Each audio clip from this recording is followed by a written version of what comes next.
சமர்ப்பயாமி. வாங்கோ, யார் பேருக்கு அர்ச்சனை? ஓ, சாமி சாமி பேருக்கே பேருக்கே பண்ணிடுங்க. பண்ணிட்டுமா? நன்னா பண்ணிடுறேன். ஓம் மகாலட்சுமியே நமக, கார்த்தியாயனி பைரவி நமக. எங்க குடும்பத்துல எல்லா பிரச்சனையும் சீக்கிரம் சரியாகணும். கதிர் நல்லவன் தான், ஆனா என்னால அவன் கூட சேர்ந்து வாழ முடியுமான்னு தெரியல. ஒண்ணு எங்களை நீ சேர்த்துவே, இல்லனா அவனுக்காவது ஒரு நல்ல லைஃப் கொடு. இது சாமிக்கு சாத்தன மாலை, 2 பேரும் மாத்திக்கோங்க.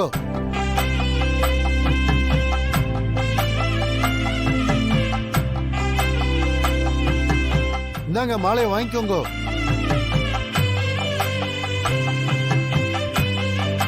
இந்தாங்கோ, நன்னா இருங்கோ.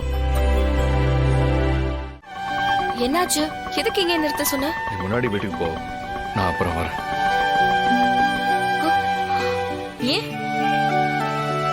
உன்னால நடக்க கூட முடியாது, நீ எப்படி தனியா வருவ? வா, நம்ம ஒன்னாவே போலாம். இல்ல, அப்புறம் நீ என் கூட வந்தது வீட்டுல தெரியும், மாமா கோவப்படுவாரு. அதெல்லாம் பரவாயில்ல, நான் பேசிக்கிறேன். வா, நம்ம ஒன்னாவே போலாம். ம்ஹும். நான் சொல்றதை கேளு. அப்புறம் நடந்த விஷயம்லாம் வீட்டுக்கு தெரிஞ்சா தேவையில்லாத பிரச்சனையாகும். அப்புறம் மாமாவும் ஒன்னதான் திட்டுவாரு. அதனாலதான் சொல்றேன், நீ போ. இல்ல நான் கதிர், நீ எப்படி தனியா? நான் வந்துருவேன், நீ போ. ம்.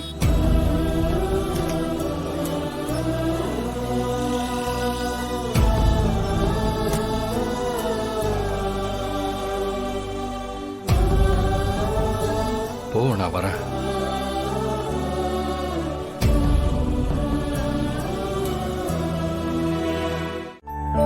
வா சிவா, ஜானகி மாயெல்லாம் வரலையா? இல்லம்மா, லேட் ஆகிற மாதிரி இருந்தது.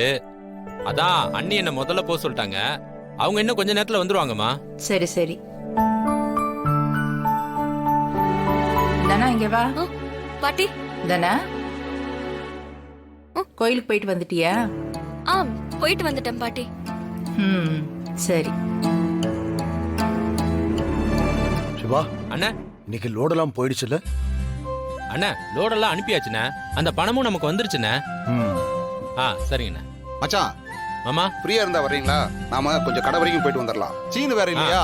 கடையில கூட்டம் ரொம்ப அதிகமா இருக்கு, சமாளிக்கவே முடியல. அதுக்கு என்ன மாமா, சாப்பிட்டுட்டு 2 பேரும் கடை கிளம்பிடுவோம். இங்கதானா? சரிங்க சார்.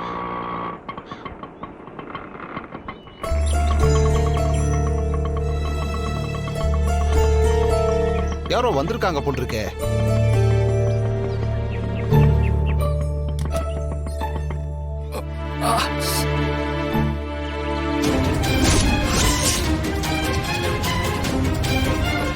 டேய் கதிரு, டேய் என்னாச்சுடா?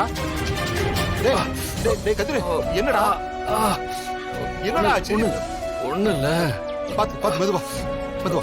ஒண்ணு இல்ல. என்னடா கையில கட்டெல்லாம் போட்டிருக்க? சரி வா, கைதாங்களா கூட்டு போறவா. பாத்து மெதுவா வா. பாத்து. என்னடா இப்படி வந்திருக்க? ஒண்ணு இல்ல, விடுங்க. பாத்து மெதுவா வா. மெதுவா, ஜாக்கிரதை.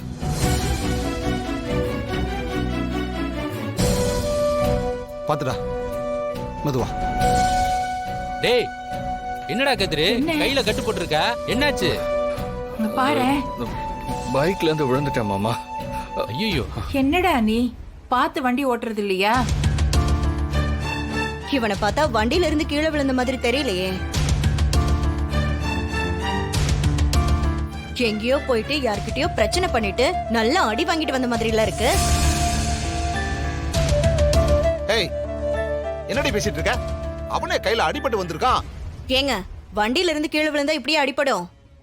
இவன் ஏதோ எங்கேயோ பிரச்சனை பண்ணிட்டு வந்திருக்கான். இவனால ஏதாவது ஒரு அவமானம் வந்துகிட்டே தான் இருக்கும். ஏய், இப்ப என்னடா பண்ணிட்டு வந்திருக்க?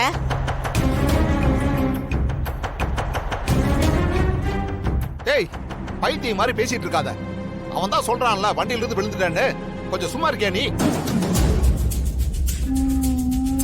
இந்த மனுஷன் வேற ஏதாவது பேசிட்டு இருப்பாரு, என்னை எதையுமே பேச விட மாட்டாரு. பார்த்தா கையில ரொம்ப அடிபட்ட மாதிரி தெரியுது. கை எதுவும் உடைஞ்சிருச்சா? ஆமா,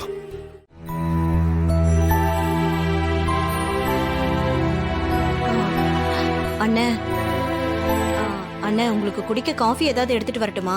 இல்ல வேண்டாம் பத்மா. அண்ணே இங்க நடக்கிற கூத்து எல்லாத்தையும் பாக்குறீங்கல்ல? எதை சொல்ற நீ?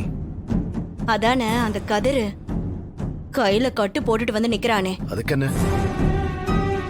அண்ணே எனக்கு என்னமோ அவனுக்கு நிஜமாவே அடிபட்ட மாதிரி தோணலண்ணே. ஆமாண்ணே, தனா மனச குழப்பறதுக்காக தான் அவன் இப்படி எல்லாமே பண்ணிட்டு இருக்கான். நீங்களும் அவனை எப்படியாவது பிரிச்சு விடணும்னு பாக்குறீங்க. ஆனா அந்த மாயா அதையும் தடுத்துடுறா. தனா உங்க பேச்ச மீற மாட்டா. அதனால தானே அவ மனசுல இவன் மேல இறக்க வரணுங்கிறதுக்காக இப்படி எல்லாம் போய் நடிச்சிட்டு இருக்கானே.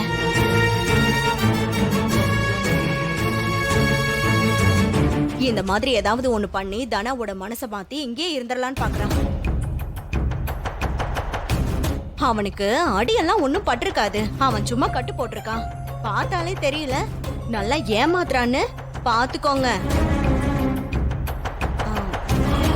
சரிண்ணே நான் போறேன்.